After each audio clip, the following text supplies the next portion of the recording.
Hello दोस्तों, कैसे हैं आप। स्वागत है आपका हमारी आज की इस नई वीडियो में। तो दोस्तों, आज की इस वीडियो में हम मैकेनिक्स का यूनिट 2 स्टार्ट करने जा रहे हैं। फर्स्ट ईयर के सिलेबस में मैकेनिक्स में यूनिट 2 होता है यहाँ पर वर्क, पावर एंड एनर्जी। ठीक है, मतलब वर्क एंड एनर्जी। ये जैसा कि हम क्लास 12th में पढ़ते हैं, क्लास 11th में पढ़ते हैं वर्क, पावर एंड एनर्जी का चैप्टर, तो मोस्टली वही होता है। थोड़ा बहुत इसमें एक्स्ट्रा और ऐड हो जाता है, बाकी मोस्टली तो वही होता है। ठीक है, तो आज हम इसे ही स्टार्ट करते हैं। तो इसमें सबसे पहला हमारा आता है वर्क। ठीक है, हमारा टॉपिक आता है कि वर्क क्या होता है। ठीक है, तो देखिए यहाँ पर हम कंसिडर करते हैं। तो देखिए यहाँ पर कैसे लिखेंगे हम इसमें, अगर हमारे पास डिफाइन करने के लिए आता है तो देखिए, consider a force F acting on a particle P. ठीक है, ये फोर्स एफ है, पार्टिकल पी पर एक्ट कर रहा है। ठीक है, और जो पी है वो एक कर्व के अलोंग मूव कर रही है, ए बी कर्व है। ठीक है, ये ए बी कर्व है। ठीक है, ये ए बी ऐसा कर्व है। ठीक, इसके अलोंग ये जो पार्टिकल पी है यहाँ पर ये मूव कर रहा है। ठीक है, तो अब हम क्या करते हैं, let r be the position vector of particle at any instant. ठीक है, किसी भी इंस्टेंट पर इस पार्टिकल पी का जो पोजीशन वेक्टर होगा, जो पोजीशन होगी, उसको हम आर वेक्टर ले लेते हैं। ठीक है, किसी भी इंस्टेंट पर। ठीक है, डी आर, किसी भी एक स्मॉल इंस्टेंट की बात कर रहे हैं इसलिए हम यहाँ पर डी आर लिख रहे हैं। ठीक है, और उस स्मॉल इंस्टेंट पर जो फोर्स होगा कितना होगा, फोर्स एफ होगा। ठीक है, और उस स्मॉल इंस्टेंट पर जो वर्क डन होगा वो डी डब्ल्यू होगा। ठीक है, तो देखिए यहाँ पर इसे यही लिखा हुआ है, if the force F displaces the particle through a distance D R. ठीक, अगर ये जो फोर्स एफ है इस पार्टिकल को डी आर डिस्टेंस से डिस्प्लेस कर रही है किसी भी इंस्टेंट ऑफ टाइम पर, तो वो जो वर्क डन होगा, क्योंकि हम स्मॉल इंस्टेंट की बात कर रहे हैं, ठीक है, क्योंकि हम एक इंस्टेंट की बात कर रहे हैं तो यहाँ पर ये बहुत ही स्मॉल होगा, इसलिए यहाँ पर हम इसको डी डब्ल्यू लिख देते हैं। तो जैसा कि हम जानते हैं, ये फॉर्मूला तो हम जानते ही हैं कि work is equals to force into displacement. ठीक है, ये तो हम जानते ही हैं। तो यहां से हमने क्या किया, एक स्मॉल अमाउंट ऑफ वर्क, एक इंस्टेंट पर हम देख रहे हैं तो वर्क हो जाएगा डी डब्ल्यू। ठीक है, फोर्स एफ और डिस्प्लेसमेंट डी आर। ठीक है, स्मॉल एक इंस्टेंट के लिए बात कर रहे हैं इसलिए यहां पर ये हुआ। तो अब अगर हमें टोटल वर्क डन निकालना है कि ये जो फोर्स एफ है ये टोटल कितना वर्क करेगा इस पार्टिकल पी को इस पॉइंट ए से बी पर ले जाने के लिए। ठीक, तो हम क्या करेंगे, इसका इंटीग्रेशन कर देंगे। Work is equals to integration of, अब इनिशियल टू फाइनल पोजीशन होता है तो ए से बी जाना है तो A to B F dot D R. ठीक है, अब जैसा कि हम जानते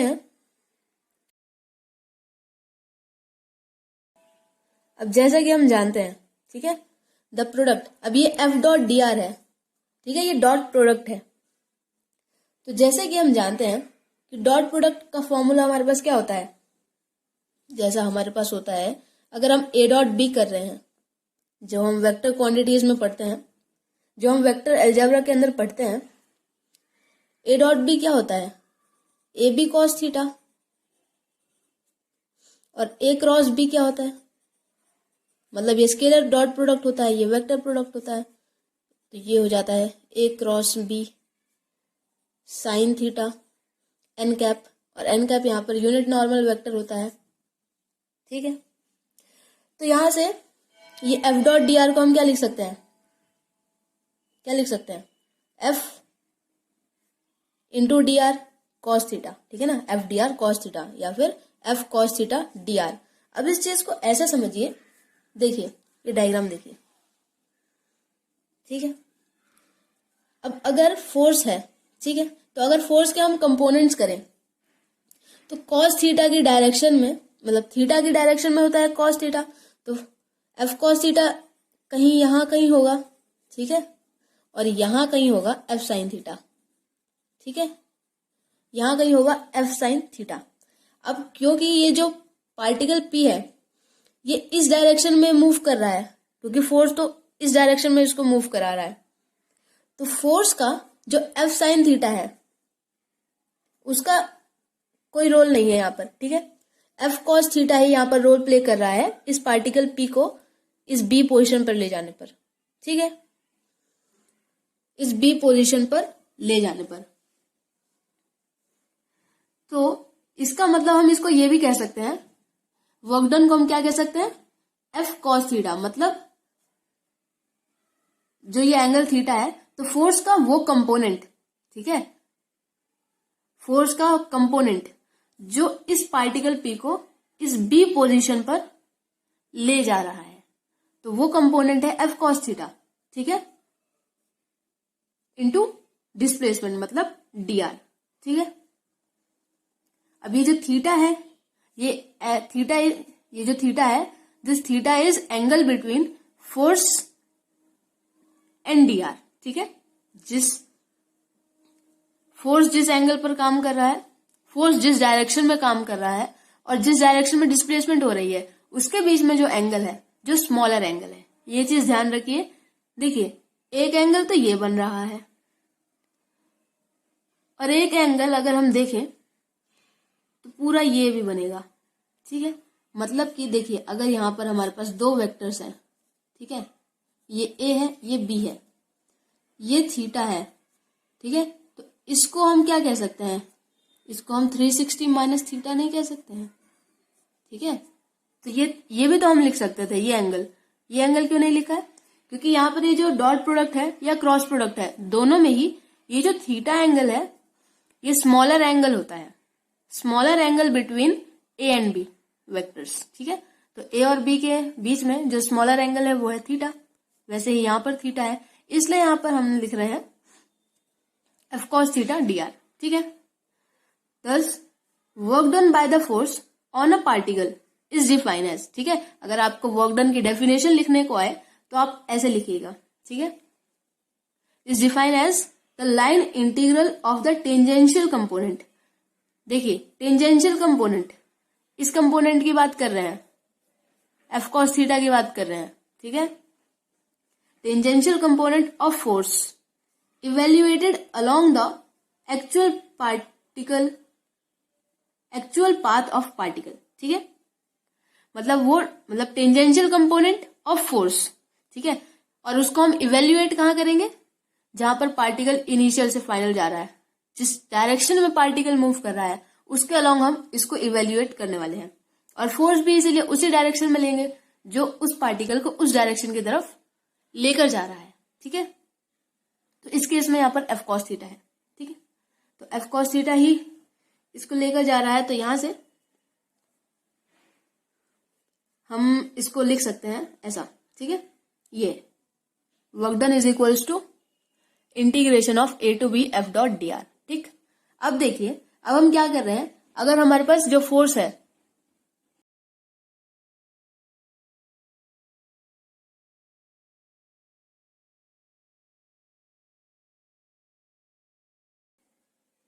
अब देखिए, अब जो हमारे पास फोर्स है अगर वो कांस्टेंट है, ठीक है, और जो डिस्प्लेसमेंट आर है वो स्ट्रेट लाइन में है, ठीक है, एक स्ट्रेट लाइन में है, तो हमारे पास वर्क डन का क्या फॉर्मूला आएगा। देखिए, अगर सीधी सी बात है, अगर वर्क डन, अगर फोर्स कांस्टेंट है, ठीक है, फोर्स कांस्टेंट है, तो देखिए इस इंटीग्रेशन पर ध्यान दीजिए, क्या है, एफ डॉट डी आर। ठीक है, ये एफ बाहर आ जाएगा क्योंकि ये कांस्टेंट है, वेरिएबल फोर्स होगा अगर, तो ये कांस्टेंट हम ट्रीट नहीं करेंगे इसको, ये वेरिएबल फोर्स होगा तो ये बाहर नहीं आ सकता इंटीग्रेशन के। ठीक है, तब हम इसका इंटीग्रेशन करेंगे, फिर उसको निकालेंगे, वो हम देखते हैं, वो हम किसी क्वेश्चन में देख लेंगे आगे कि कैसे करते हैं अगर वेरिएबल फोर्स होता है। अभी यहाँ पर हम जैसे कांस्टेंट फोर्स की बात कर रहे थे, ठीक है, तो यहां से ये हो जाएगा एफ डॉट आर। ठीक है, क्यों आर हुआ, आर क्यों हुआ, देखिए इंटीग्रेशन ऑफ डी आर क्या होगा, integration of d r is r. है ना। जैसा हम ऐसा करते हैं कि इंटीग्रेशन ऑफ dx का इंटीग्रेशन क्या होता है, x, उसी तरह dr का इंटीग्रेशन r। ठीक है, फिर यहाँ पर हम लिमिट्स रखेंगे तो हमारे पास जैसे कि r आ जाएगा तो r की लिमिट्स हम रख देंगे a to b। ठीक है, b माइनस a यहाँ से आ जाएगा। तो अभी फिलहाल हमें इतना नहीं करना है, यहाँ से हम फॉर्मूला निकालने की कोशिश कर रहे हैं। तो देखिए फॉर्मूला कैसा आएगा, यहाँ से फॉर्मूला निकालने की कोशिश कर रहे हैं। तो देखिए फॉर्मूला कैसा आएगा, यहाँ से आ गया एफ डॉट आर। ठीक है, अब फोर्स का कंपोनेंट क्या था, F cos theta into r. ठीक है, तो इसको आप अगर लिखना चाहें तो ऐसे लिख लीजिए, F cos theta into r. ठीक है, इसका एक्चुअल मतलब ऐसा ही होता है कि फोर्स का वो कंपोनेंट जो डिस्प्लेसमेंट की डायरेक्शन में है, जो पार्टिकल को डिस्प्लेस कर रहा है उस डायरेक्शन में। ठीक है, इनटू डिस्प्लेसमेंट, जिस डायरेक्शन में पार्टिकल डिस्प्लेस कर रहा है, जितना उसका डिस्प्लेसमेंट है। ठीक है, तो यहां पर देखिए आपको बता रखा है where F and r are magnitude of vector F and r, मतलब कि फोर्स वेक्टर का मैग्नीट्यूड एफ है, आर वेक्टर का मैग्नीट्यूड आर है। तो अगर आपको किसी क्वेश्चन में सीधे फोर्स की वैल्यू दी हुई है, आर की वैल्यू दी हुई है, तो आप क्या करेंगे, और एंगल भी दिया होगा उनके दोनों के बीच में, तो क्या करेंगे, एफ की वैल्यू डालेंगे, आर की वैल्यू लिखेंगे, थीटा की वैल्यू लिखेंगे और एफ आर कॉस थीटा, इसको सॉल्व कर देंगे तो वर्क डन आ जाएगा, सिंपल। ठीक है, बाकी वेक्टर फॉर्म में होगा तो वेक्टर फॉर्म में हम देखते हैं उसको, तो फिर वेक्टर फॉर्म में हमें उसे सॉल्व करना पड़ेगा इंटीग्रेशन करके। ठीक है, तो अब हम क्या करते हैं, जैसे कि हम बता रहे हैं theta is angle between them.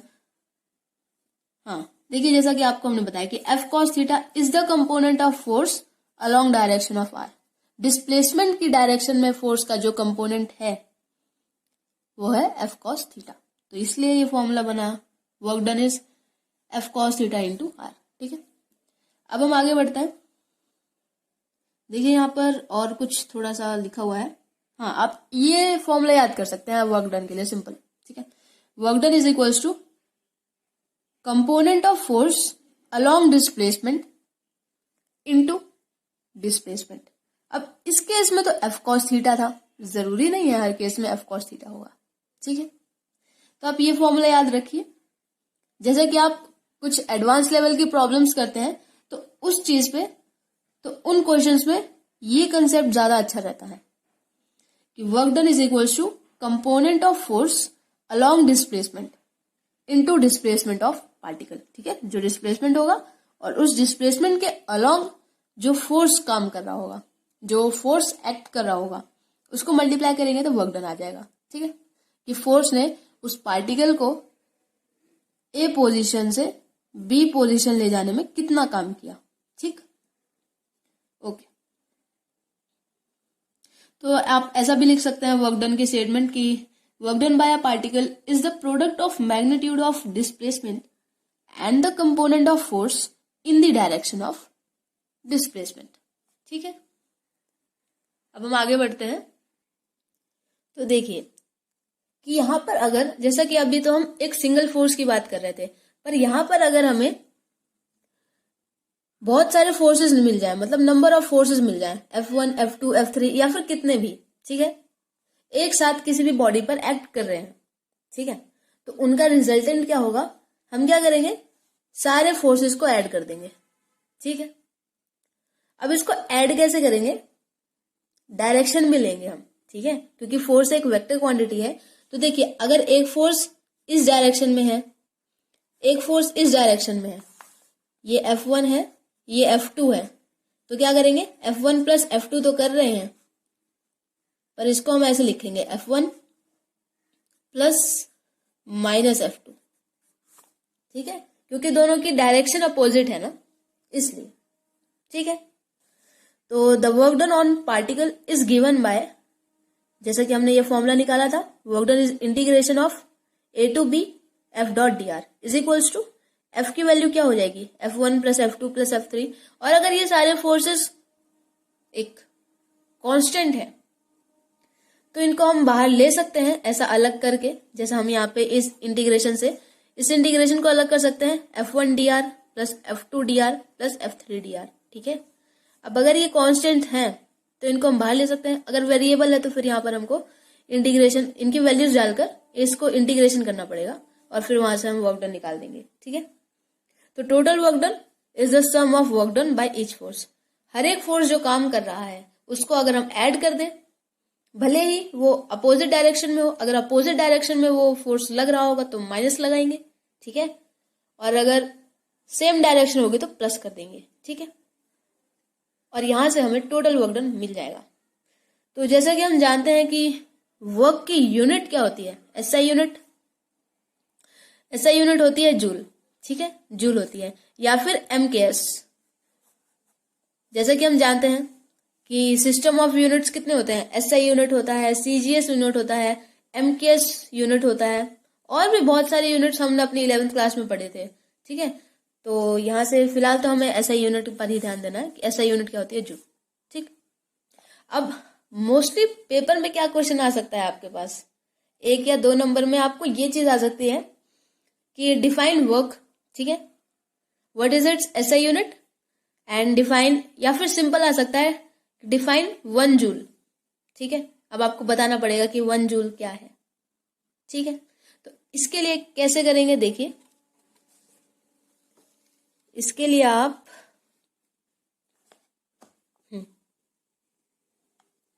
तो इसके लिए आप कुछ ऐसा करेंगे, देखिए कंफ्यूज मत होना, सिंपल फॉर्मूला लिखो।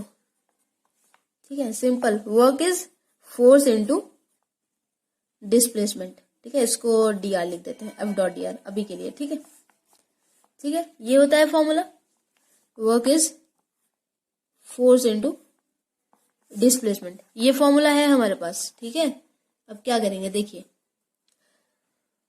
फोर्स की यूनिट क्या होती है, न्यूटन, डिस्प्लेसमेंट की यूनिट क्या होगी, मीटर, वर्क की यूनिट क्या है, जूल।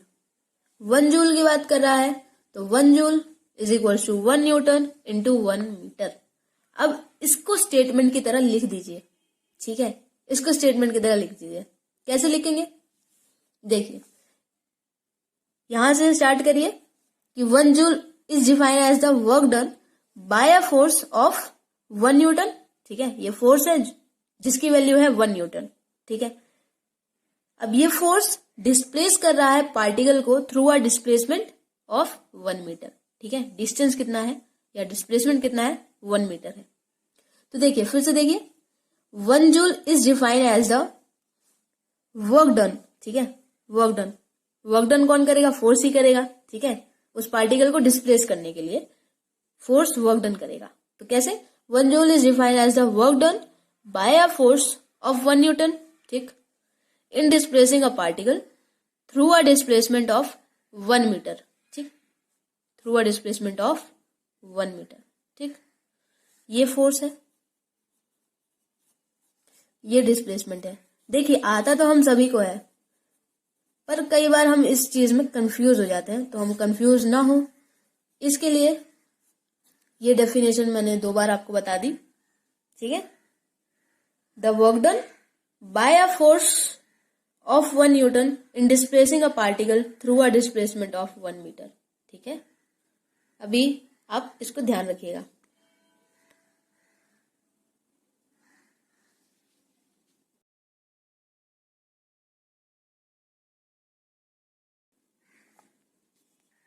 तो देखिए अब हम अपना दूसरा टॉपिक स्टार्ट करते हैं। ठीक है, एनर्जी, जैसा कि हमारा यूनिट का नाम ही था वर्क एंड एनर्जी, तो अब एनर्जी का भी देख लेते हैं हम जल्दी से। जैसा कि हम जानते हैं, हमने 11th क्लास में पढ़ा हुआ है, पर फिर भी हम एक बार थोड़ा जल्दी इसको देख लेते हैं। ठीक है, the energy of particle is its capacity to do work. जैसा कि हम जानते हैं energy is the capacity to do work. ठीक है, अब इसको हम मेजर कैसे करते हैं, it is measured by the amount of work it is capable of doing due to. ठीक है, 2 यहाँ पर चीजें होती हैं, ड्यू टू इट्स पोजीशन पहला, and due to its position and due to its motion. ठीक है, अब देखिए जो मोशन की वजह से एनर्जी होती है जैसा कि जो मोशन की वजह से एनर्जी होती है वो होती है काइनेटिक एनर्जी, क्योंकि देखिए हाफ mv², वेलोसिटी कुछ होनी चाहिए मोशन करने के लिए, ठीक है ना। तो इस फॉर्मूले में वेलोसिटी आ रही है, तो काइनेटिक एनर्जी मोशन की वजह से होती है, हम जानते हैं। और पोजीशन की वजह से क्या होती है, पोटेंशियल एनर्जी, क्योंकि पोटेंशियल एनर्जी का फॉर्मूला होता है mgh, ठीक है, ठीक है। पोटेंशियल एनर्जी क्योंकि हाइट की वजह से होती है, जितनी हाइट ज्यादा उतनी ज्यादा उसकी पोटेंशियल एनर्जी, ठीक है। और जैसा कि हमने पढ़ा है कंजर्वेशन ऑफ मोमेंटम, किसी भी सिस्टम में अगर पोटेंशियल एनर्जी इंक्रीज होगी तो काइनेटिक एनर्जी डिक्रीज होगी उस पूरे सिस्टम के अंदर, ठीक है। एक पार्टिकल की बात नहीं कर रहे हैं, पूरे सिस्टम में जो एनर्जी रहती है वो कंजर्व रहती है, जैसे कि हम जानते हैं कंजर्वेशन ऑफ एनर्जी से। तो अगर काइनेटिक एनर्जी इंक्रीज होगी तो पोटेंशियल एनर्जी डिक्रीज होगी, और अगर पोटेंशियल एनर्जी इंक्रीज होगी तो काइनेटिक एनर्जी डिक्रीज होगी, ठीक। तो यहां से हमारे पास क्या है, जैसे कि हम जानते हैं एनर्जी क्या होता है, एबिलिटी टू डू वर्क, ठीक है। तो एनर्जी इज वर्क कह सकते हैं हम, वर्क ऑन एनर्जी, ठीक है। तो अब वर्क की जो यूनिट होती है क्या होती है, जूल। तो एनर्जी की भी यूनिट हम जूल ही कहते हैं, ठीक है, जूल ही होती है। और जो सीजीएस यूनिट है, जो सीजीएस यूनिट है वर्क की एनर्जी की, वो है अर्ग, ठीक है, अर्ग, ERG, अर्ग। और यहाँ पर एक रिलेशन होता है, हम 11th क्लास में ही पढ़ते हैं शायद इसका, डायमेंशंस में, जो हमारा पहला चैप्टर होता है शायद, उसके अंदर हम क्या करते हैं, इसका हम डेरिवेशन करते हैं डायमेंशन के फॉर्मूले से। तो 1 जूल इज इक्वल्स टू, तो ये हमारे पास होता है relation 1 joule is equals to 10⁻⁷ ergs, ठीक है। तो हम इसको ध्यान रख सकते हैं, बाकी तो ज्यादा काम का नहीं है। यहां से हम बात करते हैं काइनेटिक एनर्जी की, ठीक है। थी आपको ध्यान होगा वर्क एनर्जी थ्योरम, क्या होती है work energy theorem, work is equals to change in kinetic energy, ये हमने पढ़ा था, अगर आपको याद हो तो, नहीं तो हम यहाँ से कर ही रहे हैं, आपको याद आ ही जाएगा। तो देखिए अकॉर्डिंग टू दिस प्रिंसिपल या अकॉर्डिंग टू दिस थ्योरम ऐसे लिख सकते हैं, work by the force is equal to change in kinetic energy of the body, ठीक है।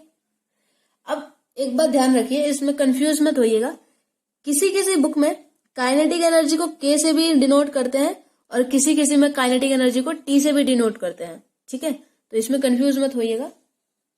और वर्क एनर्जी थ्योरम के हिसाब से यही होता है, work done by the force is equal to change in kinetic energy of the body, ठीक है। अब हम यहाँ पर इसका थोड़ा सा डेरिवेशन देख लेते हैं जल्दी से। हम क्या करते हैं, देखिए consider a body of mass m, ठीक है, एक बॉडी है जिसका मास m है, तो अब उसके ऊपर एक फोर्स F लग रहा है, ठीक है, जो उस बॉडी में एक्सेलरेशन प्रोड्यूस कर रहा है, ठीक है। तो एक्सेलरेशन प्रोड्यूस कर रहा है, तो वो बॉडी v वेलोसिटी से मूव कर रही है, जो कि कांस्टेंट नहीं है बिल्कुल भी, ठीक है। v जो वेलोसिटी है कांस्टेंट नहीं है, क्योंकि वो फोर्स जो है, ये जो फोर्स F है, ये एक्सेलरेशन इसमें प्रोड्यूस कर रहा है, ठीक है। तो अगर हम न्यूटन का सेकंड लॉ लगाएं, ठीक है, बहुत सिंपल एक्सप्रेशन है, पेपर में आ सकता है, आप कर लीजिए, बहुत इजी है। देखिए तो F is equals to ma होता है, ठीक है। तो एक्सेलरेशन क्या होता है, dv/dt, तो हम इसको ऐसे लिख सकते हैं कि m इंटू dv/dt, ठीक है। तो the work done by the force in displacing the body, ठीक है। तो अब देखिए ये dv/dt, क्योंकि ये वेलोसिटी चेंज हो रही है, ठीक है, तो हम इसके लिमिट्स डालते हैं, हमको वर्क डन निकालना है, ठीक है। तो work done is equals to F.dr, ठीक है। अब देखिए F की वैल्यू डालिए m इंटू dv/dt, ठीक है, और ये dr है यहाँ पर, ठीक है।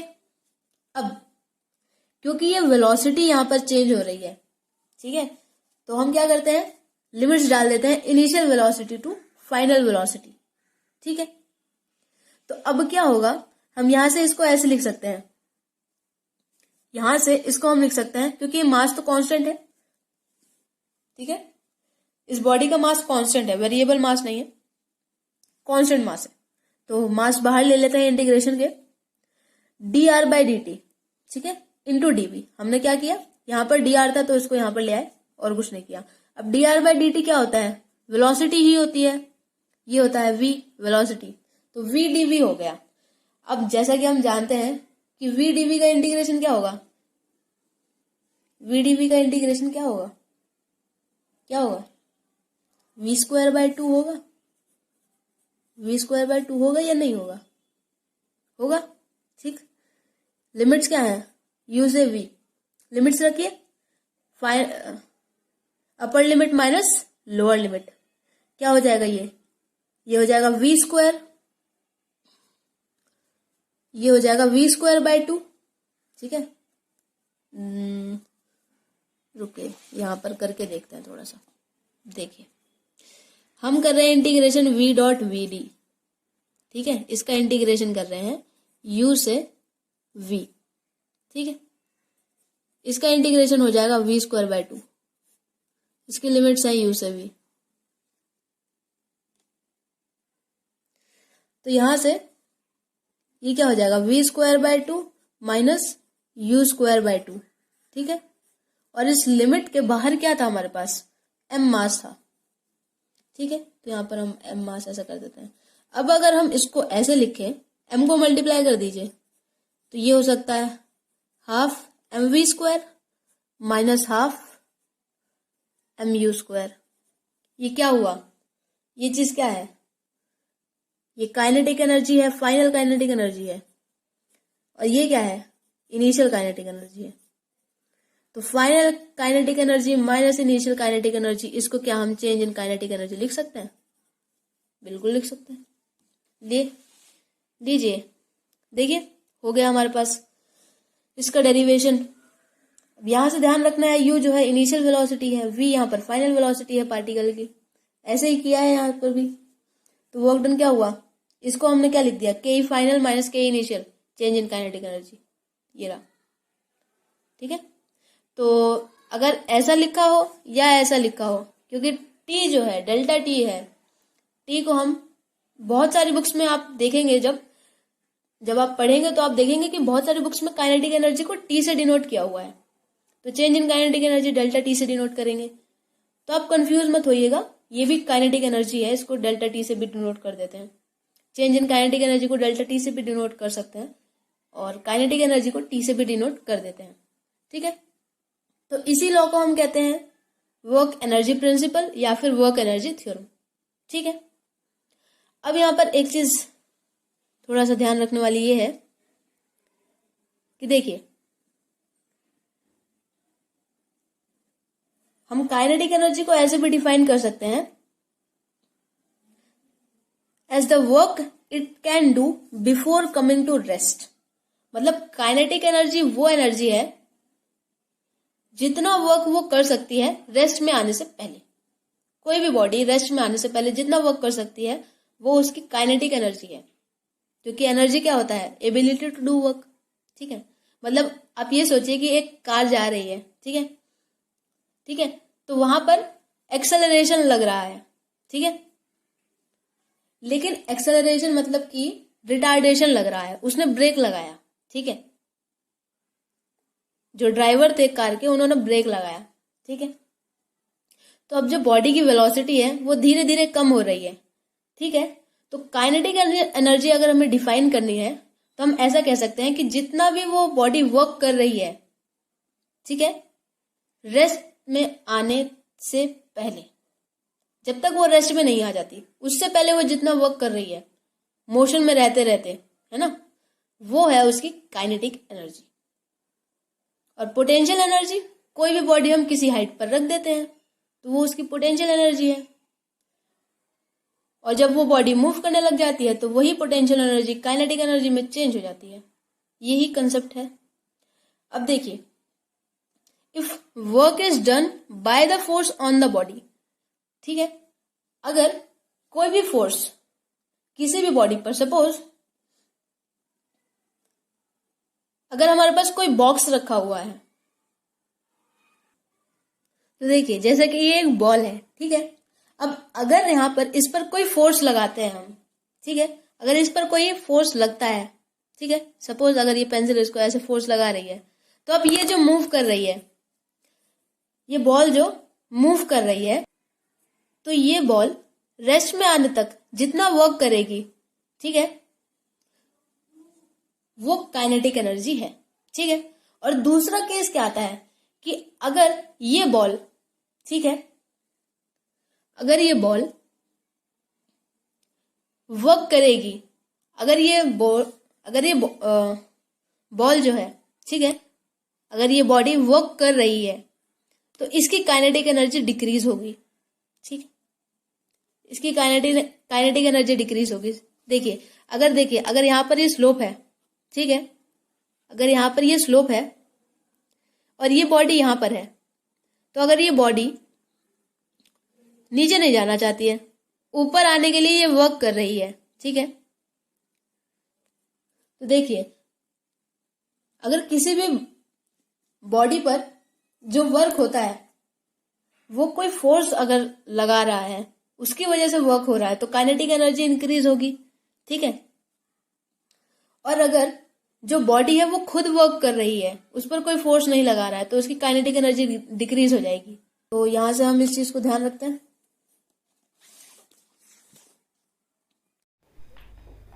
दोस्तों मिलते हैं अगली वीडियो में, तब तक अपना ध्यान रखिए, अपने पेरेंट्स का ध्यान रखिए और मेहनत करते रहिए।